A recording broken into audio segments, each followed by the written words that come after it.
Hello and welcome to all the men and women of the West.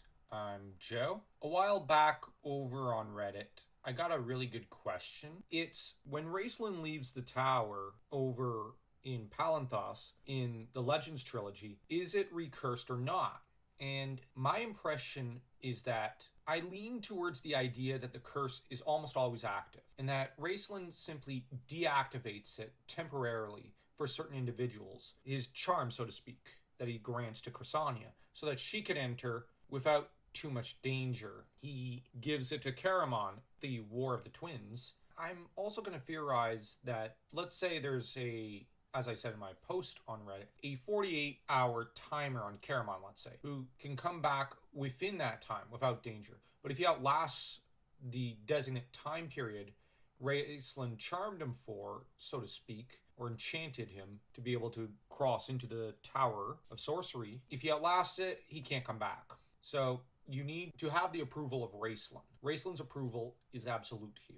His charm here is purely a metaphysical / magical one, and the tower itself is recursed when he leaves. This was the main crux of the question, that if Raistlin grants the charm, but then when you go to leave, he just says, you know what, I don't want them to come back, removes it, they can't come back. And I don't think he needs to be within the same room to remove it. It's attached to his magic, so to speak. In a way, he can grant or remove it on a whim with whomever he pleases, whenever he pleases, at whatever distance that pleases him. He is master of the past and present, master of the Tower of Palanthas. He can decide, if he wants, even up to the level of Paladin, to come in or out or not. And I don't think even Paladin that tower without Raistlin's permission. That falls into the fact that I don't think the tower is itself entirely on the same plane of existence that the mortal realm or even the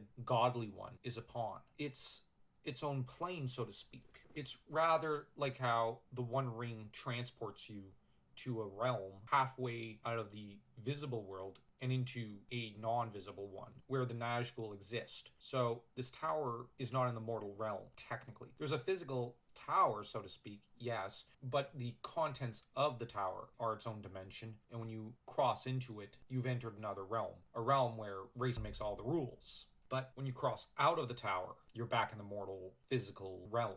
I hope that answers this question to its fullness. And while I did answer something to this effect on the Reddit, I found this was such a great question. I had to make a video about it, and I really do love this question. I have another video like this regarding a question I've seen in another subreddit. This generated a lot of discussion and argument amongst Dragonlance fans, and I'd like to weigh in with my 2 cents. And that video will be, the next Dragonlance one will be about why is iron and steel more value after the cataclysm than gold or silver. So until next time, don't forget to tell me in the comments what you think of my answer to this really good question, and smash that like and subscribe button like your Theros smashing the Dragonlances into shape.